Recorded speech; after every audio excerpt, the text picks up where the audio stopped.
machine with a detachable tablet. Once the tablet is undocked, bam, it's Android. Why?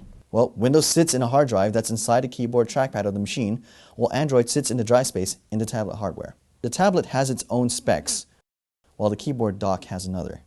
In concept, it sounds like a win-win situation.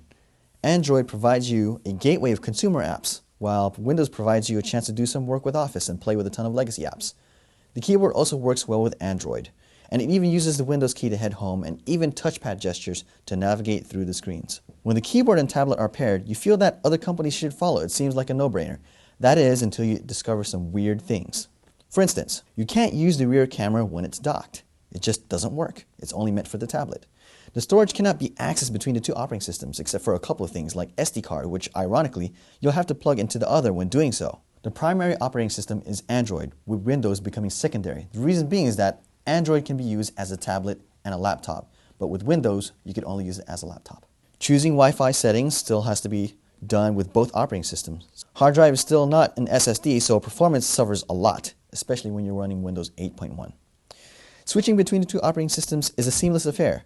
That is, until one of the units loses power, which appears to be the case for both the tablet and the keyboard hybrid. Now, neither OS peers into the battery life of the other. Making it much more worse is the fact that the battery life does not appear to be one of its strengths for both the tablet and as a hybrid laptop. The big positive though is that, of course, you get two operating systems and one of them is a full Windows experience on one side. The second thing is that it does have a PC station mode allowing you to connect the machine to a monitor. But of course, this works best only on Windows. If you're a Windows person, this is a don't buy. And if you are an Android person, you may feel like this is a try, but the price forces you to be mostly a don't buy. And at $14.99, this is pretty pricey if you're looking for just Android. And for Windows and Android together, it just seems confusing to use together as you get deep into it. The pros is, it has a clean design, has a nice quality, switching between the operating systems is seamless.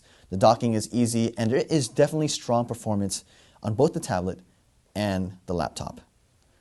The cons thing is that at 3.7 pounds, it's heavy, especially as a hybrid. Thing two is that it has average battery life.